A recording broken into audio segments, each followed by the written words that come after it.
All right, some of you know that there was a part 5 to the forgiveness series that I deleted.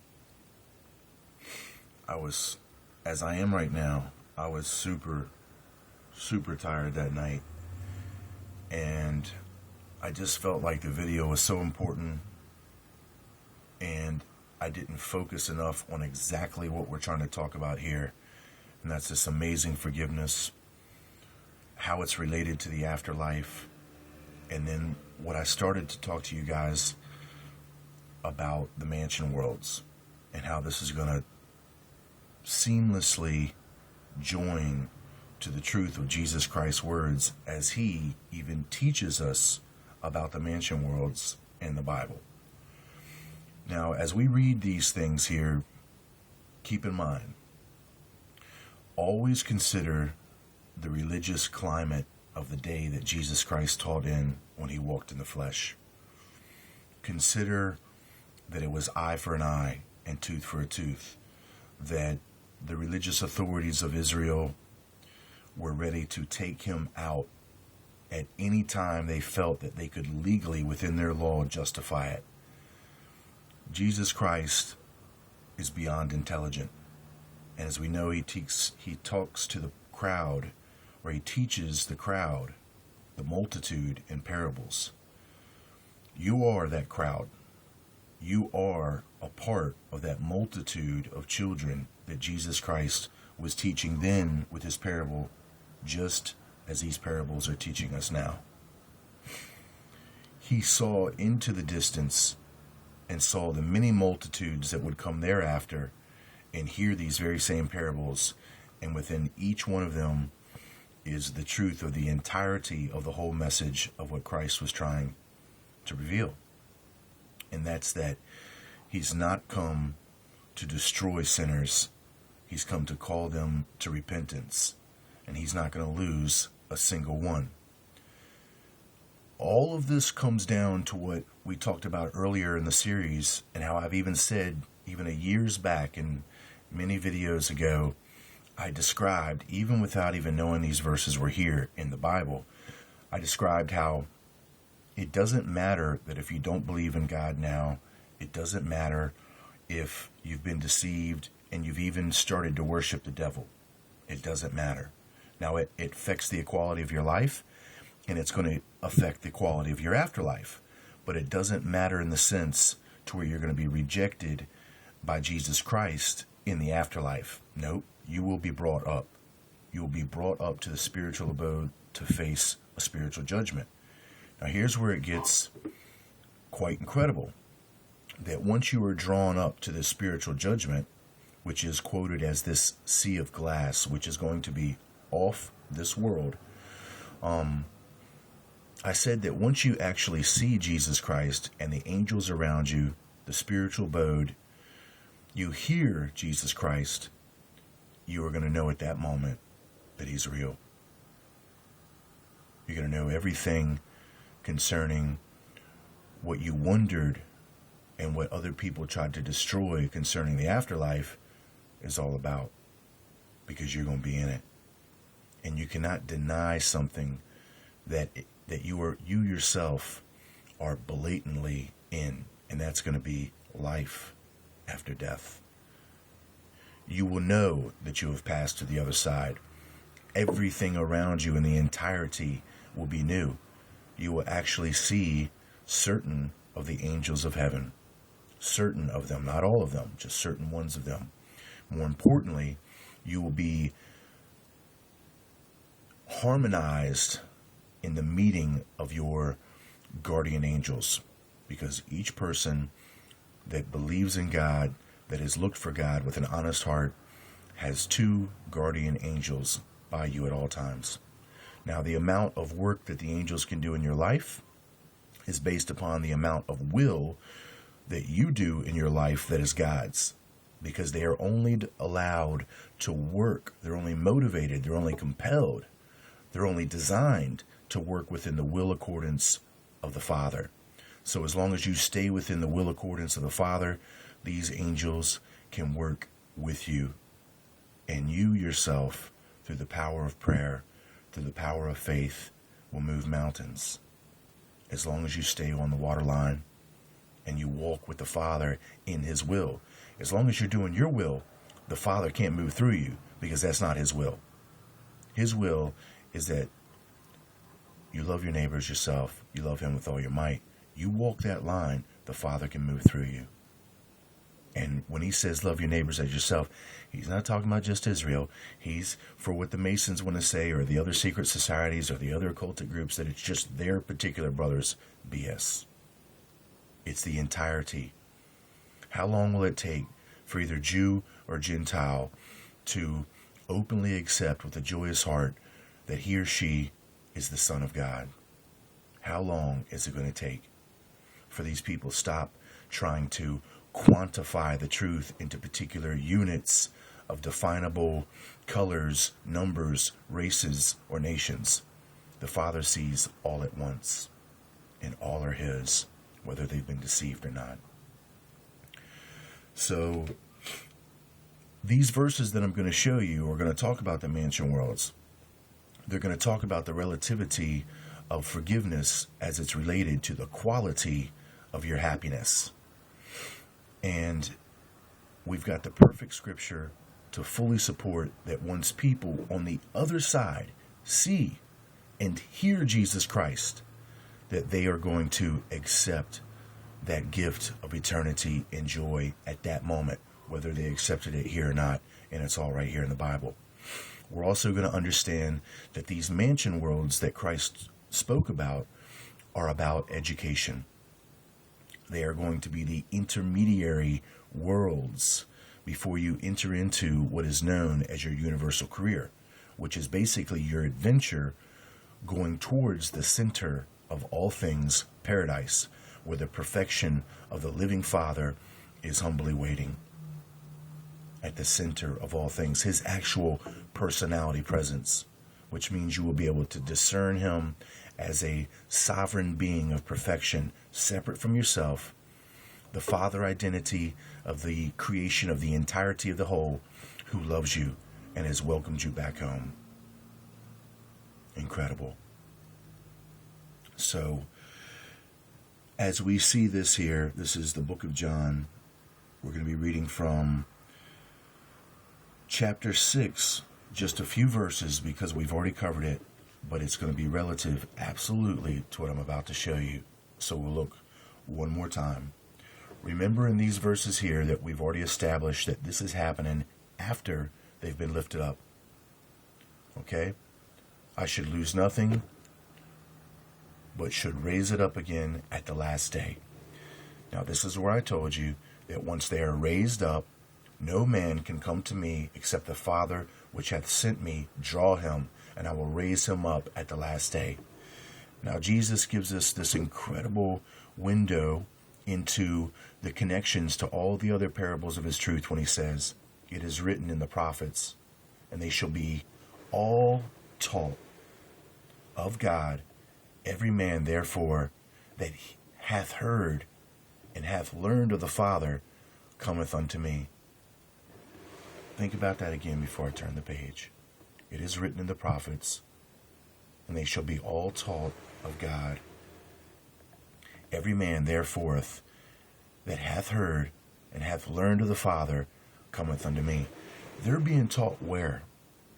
They're being taught after they've been lifted up. You think eternity is not filled with education? You think eternity is not filled with the absolute, never-ending, incredible, truth-revealing knowledge of the Father of all that is?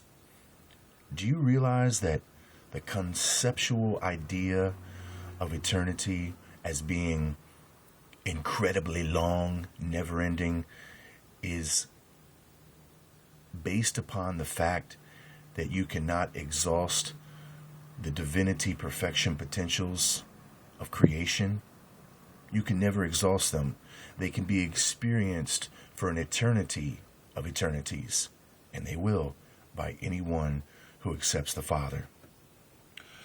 Okay, so in this place where we're being taught is where you're going to be taught how to forgive others that you yourself have not learned and achieved that spirit maturity here. Everything that has been made crooked in this world will be straightened out on mansion worlds 1 through 7. That's how many mansion worlds there are. There are many more in the entirety of the universes and even universes of universes, because there's not just one universe. There's 7 universes, 7 super evolving universes, of which we are the 7th of that creation series. You are going to be rehabilitated in these mansion worlds. Whatever has been done to you, whatever handicap of time and space, whatever deception that you have fallen to, whatever has made you crooked or decrepit or cold-hearted or spiritually blind, the Father has provided the way for you to reach perfection by the education of truth on the other side. This portion here where we are is just to find those steadfast souls of faith who recognize the Creator without seeing Him, because you are a product of Him. So for those spirits that are strong with the understanding of the pull of the gravity grasp of perfection, these are the ones that will be glorified tenfold on the other side. These are the ones that will possibly even start before World 1, 2, 3, or 4 of the mansion worlds. They might start on World 5, 6, or 7, or might even skip the mansion worlds altogether if they have actually fused with the Father's will while they were here in the flesh. If they did, they are immediately taken to the spiritual abode, and if they have truly fused within a maturity level, a progressive level of spiritual understanding that exceeds the education of the mansion worlds, then they start their universal career is immediately once they're pulled to the other side, after they go through the righteous judgment, of which you're going to find out in reality is all about righteously placing you in the correct mansion world. That's what a righteous judgment is. You're not being judged for the sin that you've committed. That's been forgiven. You're being judged for the spirit progression that you've made in this world or have not made in this world. That will be the deciding factor, which you are righteously judged to find out which mansion world you yourself can graduate to. Because just like the educational system in this world, the true teacher will not graduate a student to the next grade level that is not ready. That's unfair to the student. And our teacher is not unfair to the student. The entirety of the parameter of the panoramic of the creation of the universe is designed with you in mind. Your education, your progression, your perfection. It's just not had in this world. It's had in the eternity of the eternal adventure as you progress spiritually, learning, acquiring, and experiencing all things of the Father as you move towards His perfection, as you move towards His will, you get ever closer to His eternity presence as it can be perceived by one who is fully aligned with His will. So, in just saying all of that, now understand how it relates to the scriptures that we're going to show you here. As you know now, we know that this education is taking place somewhere. It's taking place on the other side. Well, where does it take place on the other side? And give me one moment so I can find a bookmarker. I don't want to lose my place.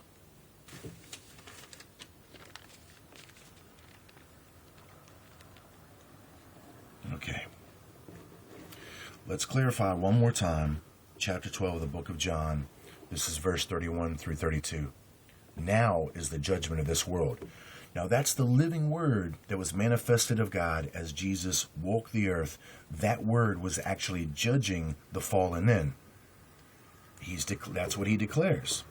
He's declaring that this is the judgment of the fallen, those of the world being the prince of the world, the fallen prince of the world is being judged by that very manifested word as he lived it on this world.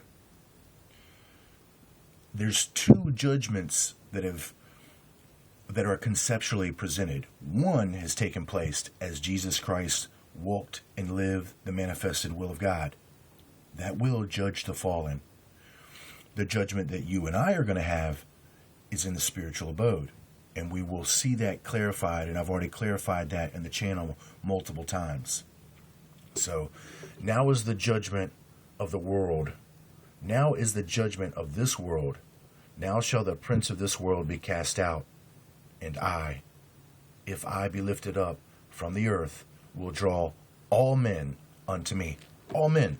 Not the righteous, not just the sinners, not just the high orders of Freemasonry, not just Israel itself, all men, just as you see here, just as you see here. And this is the Father's will, which hath sent me, that of all which hath given me, that of all which he hath given me, I should lose nothing, but should raise it up again at the last day.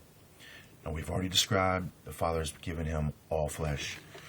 Now, I'm still super tired, and I'm not happy with the way that this video is coming out. I'm trying to read the Bible through the phone, and my phone dropped today, and the screen is shattered. I can barely see through the phone here. So it's difficult for me to read the scripture as I'm reading it through the phone, but we're going to come back and talk about this further. I just want you to see the foundation of the scriptures, exactly what Jesus Christ is trying to teach you, what everybody else is trying to hide from you. This is the good news.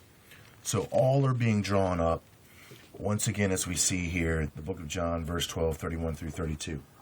Now, where are they being drawn up to fulfill this prophecy of the prophets that Jesus Christ is quoting, to where they're going to be educated of the Father, and then they'll be further drawn to the Father?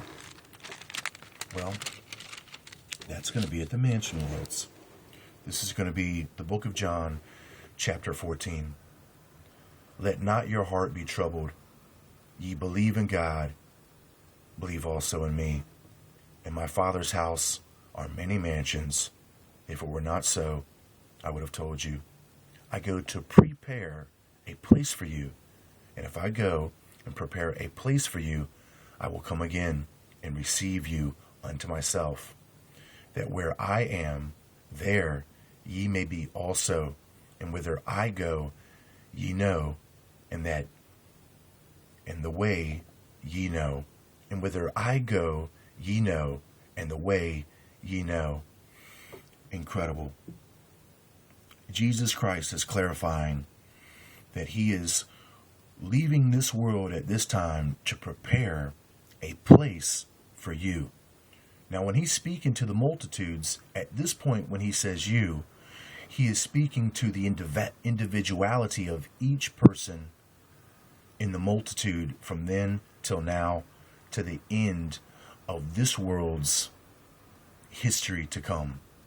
Everyone that heareth these words in the days to come hereafter, he is still speaking to them whenever they're ready to hear it.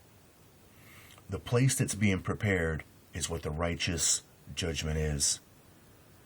And that's going to be one of these mansion worlds. And as I said, depending upon which level of spiritual progression that you've reached in this world, and not many have reached any level of spiritual progression due to the deception. And this is why we are going to be educated. This is why we are going to be further taught, and they shall be all taught of God. Every man, therefore, that hath heard and hath learned of the Father cometh unto me. Now, where are they being taught? Where are they being taught? Let not your heart be troubled. Ye believe in God, believe also in me. In my Father's house are many mansions. If it were not so, I would have told you. I go to prepare a place for you. That's the righteous judgment. That's where you're being righteously judged into the correct mansion world that you yourself have, by your own spiritual merits of aligning your will with that of the perfect will of the Father, are able to now enter into joyously and happily, by your own experiences, by your own will, seeking to align yourself with the will of the Father. Incredible. Now, let us look a little further here, because I have a lot more that I want to talk to you about. And let's show you this here. This is going to be 2 Corinthians. Now, for some of you guys that were viewing the series that I did, that there are two gods in the Bible, that none can deny, that Jesus is not Yahweh, and that Moses had a veil over his eyes. If you remember in Numbers chapter 15, verse, I can't remember, you know it in the series, I think it was verse 22, or verses 31 through 37, I think it was actually. You see that Moses, by the order of some Lord, that many want you to believe is God himself, is being ordered to stone this man to death. Well, I'd like you to just simply pause. This is 2 Corinthians chapter 3. Pause at the correct verses and just continue to read down. For if that which is done away was glorious, much more that which remaineth is glorious. Seeing then that we have such hope, we use great plainness of speech, and not as Moses. Moses did not use plainness of speech. There was coded, hidden, secret meanings that were being kept from those that were not of the house of Israel. And we see that our Father seeks to keep nothing secret, because all are of the house of God. And not as Moses, which put a veil over his face, that the children of Israel could not steadfastly look to the end of that which is abolished. Now, what was abolished? Well, sacrifice was abolished. Even animal sacrifice in the days of Moses was sought to be limited. But at the same time, this death by the letter, this eye for an eye, or this tooth for a tooth, was abolished by the Spirit of truth, by his outpouring of mercies on all flesh. But their minds were blinded, for until this day, and for so many we see, that veil is still on their eyes, remaineth the same veil untaken away in the reading of the Old Testament, which veil is done away in Christ. But even unto this day, when Moses is read, the veil is upon their heart. Wow. Dusty G. Man, I can think of so many. Steve Thompson.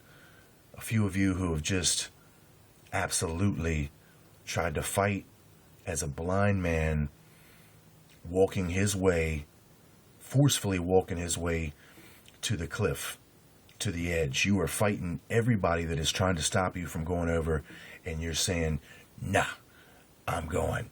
This is the way that I was taught. Well, you were taught the blind way, and you're about to walk right over that edge. Nevertheless, when it shall turn to the Lord, the veil should be taken away. Now the Lord is that Spirit, and where the Spirit of the Lord is, there is liberty. Wow. Wow.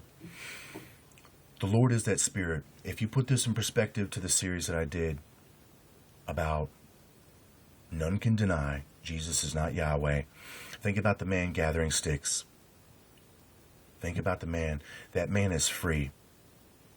That man is free. Where the Spirit of the Lord is, there is liberty.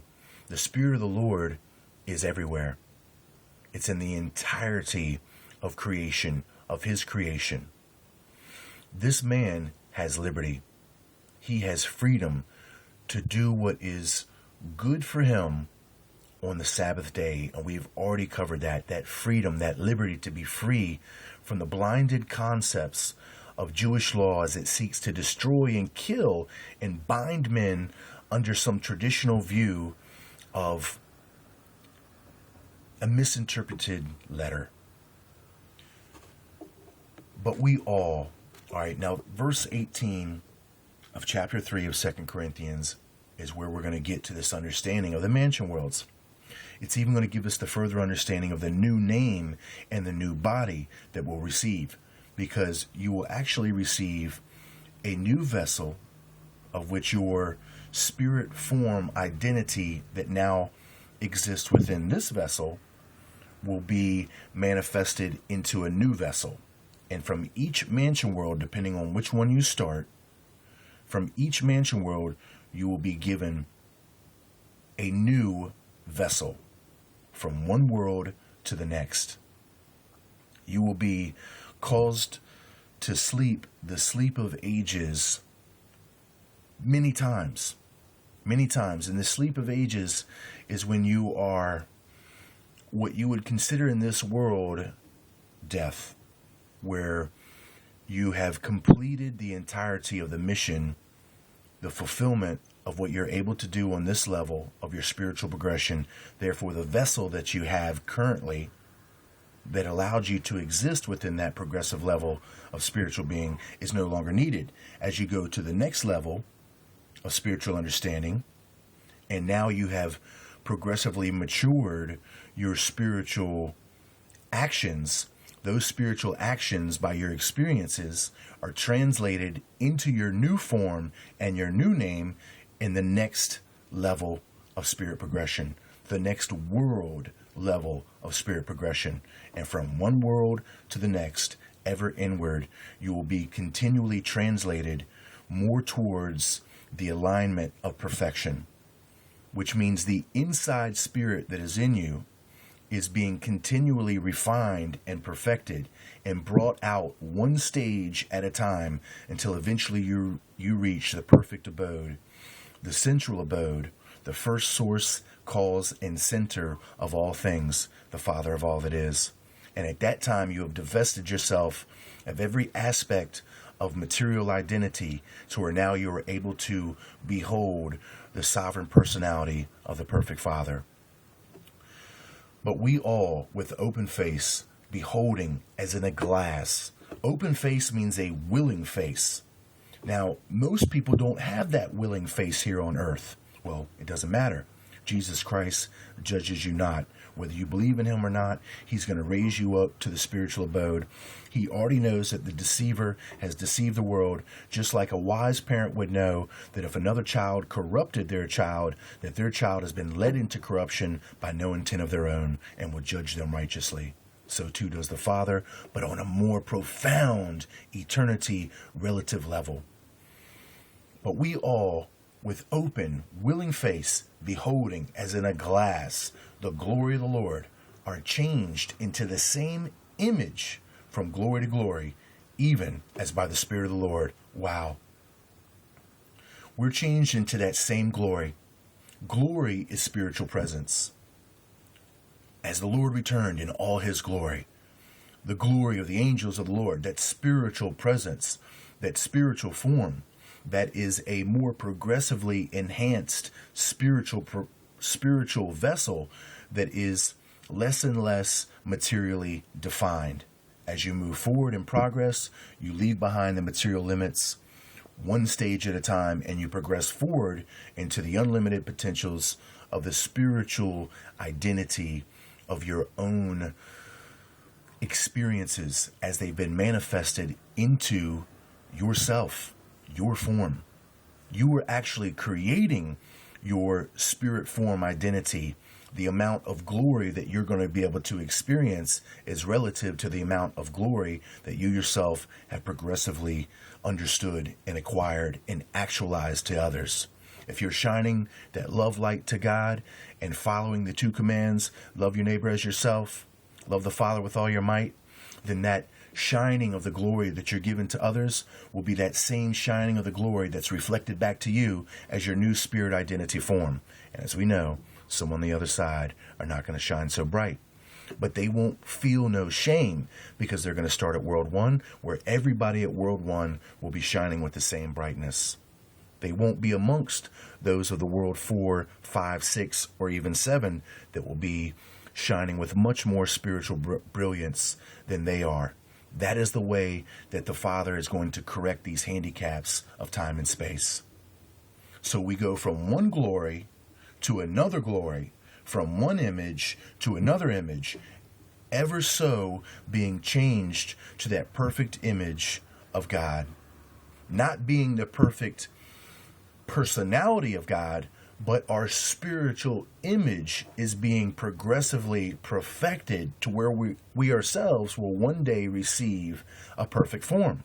But it's done only in accordance with your will, lining with the will of the Father.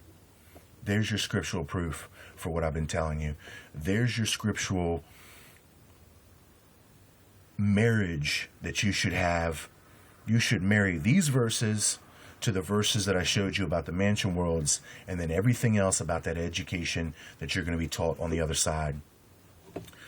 Now, I know that that was a lot to take in, but now that you're able to absorb that, we can begin to start talking about some of the more incredible things as it concerns this forgiveness that you yourself need to have and must have to experience this relative quality of paradise. Remember, I told you in the beginning of this video series that this was just a bookmark here. Notice we've got a new world order here. Okay, the symbolism for the all-seeing eye. The new world order, which is the return of the gods who are going to enact their law. These fallen gods. Look what's on the back. Fractal complete. Charlton Heston bringing the Hammurabi civil law code. That's exactly what you see here. Moses adopted these laws from Mesopotamia, and it's a proven fact historically. You can figure it out. It's even what they're showing on the back or on the front of the Iraqi dinar. And these 10 commands are just simply borrowed as a civil law code. Now, if you're walking in the Spirit, you don't need a civil law code. You don't need an eye for an eye and a tooth for a tooth law, because you're no longer seeking for the carnal pleasures of the flesh that leads you into the control of this carnal law. Now you're seeking the kingdom. Your treasures are stored in heaven. You're doing the will of God. Therefore, this law doesn't bind you because you don't commit the acts that are bound to it. I hope you understand that. So you've risen above the law. So, incredibly enough, no man can come to me except the Father which hath sent me draw him, and I will raise him up at the last day. We know that the Father has given him all flesh. He's going to draw all flesh up. They've even provided a way to educate all men and women in the ways of the Father. That's the righteous judgment. That will be what level of mansion world you yourself are going to enter into. Now, this will be further clarification of what I said.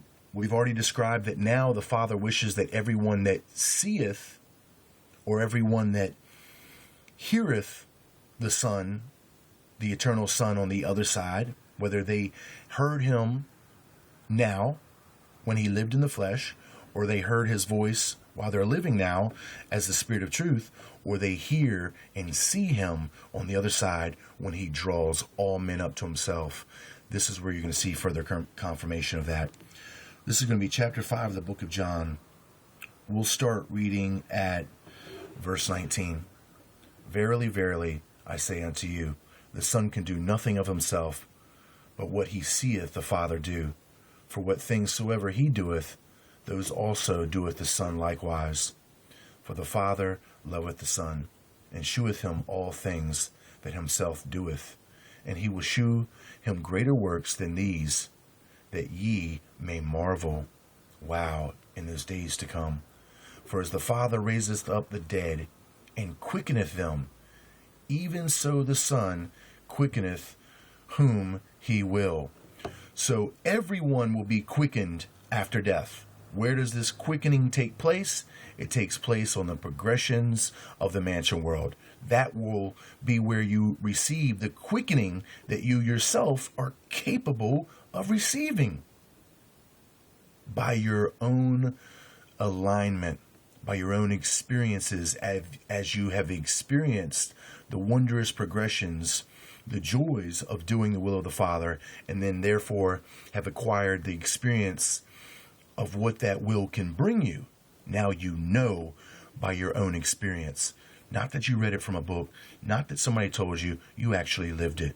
You lived a portion of this truth as Jesus Christ has lived the entirety of this truth. That's what the quickening is. I want you to see here that we see that the Father is going to quicken all of the dead, all of them. And we're going to see that's what this verse is about. All of them, sinners, righteous, whatever. All of the dead men and women that have lived on this earth, that have died millions of years back and will die millions of years forward from this world, they will be quickened in the mansion worlds.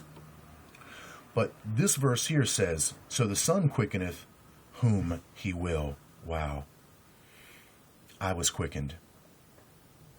And yes, the Son did decide to quicken and has the power to quicken whom he will. And that's what that visitation was about, that some of you know I talked about, that happened to me a few years ago, just a few years ago. A few years ago, I was quickened. And it was an absolutely super spiritual experience. It was not a supernatural experience. It was a super spiritual experience. I was visited by 2 divine emissaries that quickened me. Just as you see here, Jesus Christ clarifies that he can quicken whomever he will. I was quickened a little early. And I'll talk to you more about that. I'll even explain how it was done. It was done. It was done in a particular way, and it happened in a matter of maybe a minute and a half. And I was given the ability to receive an incredible amount of information, but it's taken me a few years to assimilate and process that information for how I'm currently able to understand it. And I know that my understanding continually grows. But there you have it. I was quickened. I was quickened a few years ago. It was done through divine. Divine means a super spiritual experience. And I can vouch for that experience as truth. And I will never deny that is truth until I reach the central abode. For as the Father raiseth up the dead and quickeneth them, even so the Son quickeneth whom he will. Thank you. For the Father judgeth no man, but hath committed all judgment unto the Son, that all men should honor the Son, even as they honor the Father. He that honoreth not the Son honoreth not the Father which hath sent him.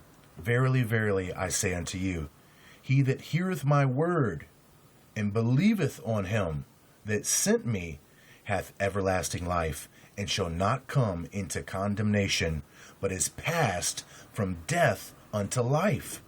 Verily, verily, I say unto you, the hour is coming, and now is, when the dead shall hear the voice of the Son of God. When the dead, after they've been raised, and it's going to clarify that, after they've been raised, they've gone to the place of the sea of glass, where the spiritual righteous judgment is had to figure out what mansion world you're going to go into after you accept the decree to be thou perfect even as I am, because that's what they ask you. After you've absolutely seen the identity, the spiritual presence of Jesus Christ in his glory as is discernible on this next level,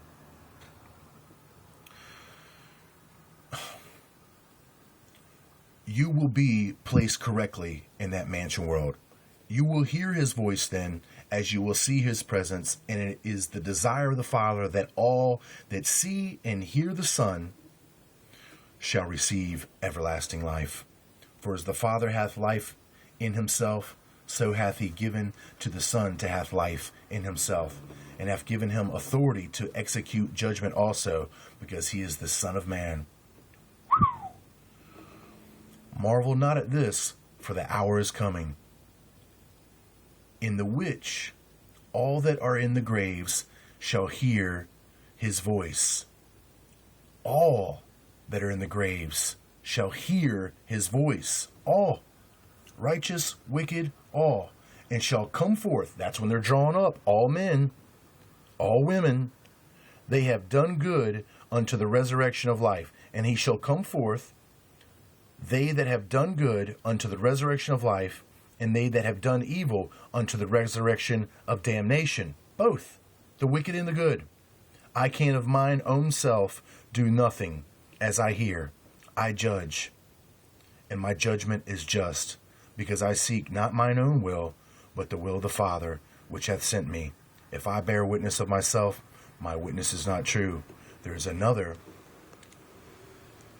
that bear witness of me, and I know that the witness which he witnesseth of me is true. Wow. I wasn't even prepared for this next portion here. I just read up here and knew that it had what I was trying to show you and connect to everything that I said. Everything. That it's the Father's will that all would receive everlasting life. That believe in the Son. If you don't believe in him now, you're going to believe in him when he draws you up on the other side.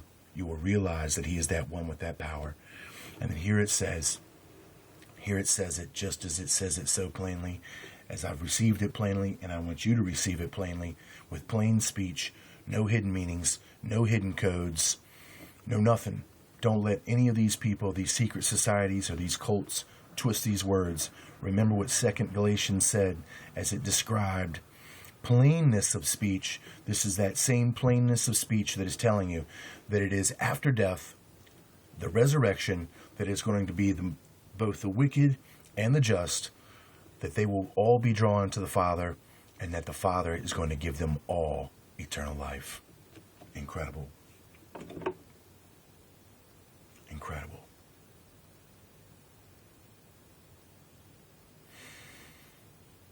So very incredible. Okay. I want you to, and I don't understand why none of you guys are uploading these videos to your channels. I don't understand that. I don't understand why so many people comment to me so endlessly about what this truth is as it means to them. This truth is not yours.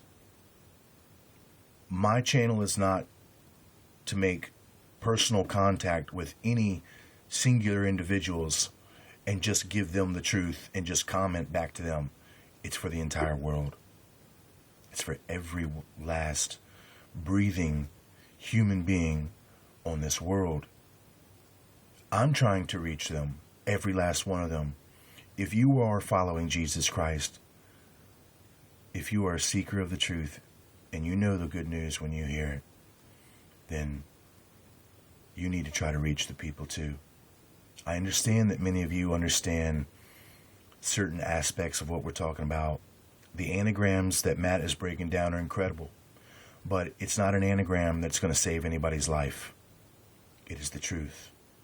It is this good news that breaks down the barriers of this deception, that people who have been turned off from the truth of God by this deception, by this misinterpretation of the Bible, we need to break that deception down, and the only way to do it is to spread the good news, to go out proclaiming the brotherhood of man, the fatherhood of God.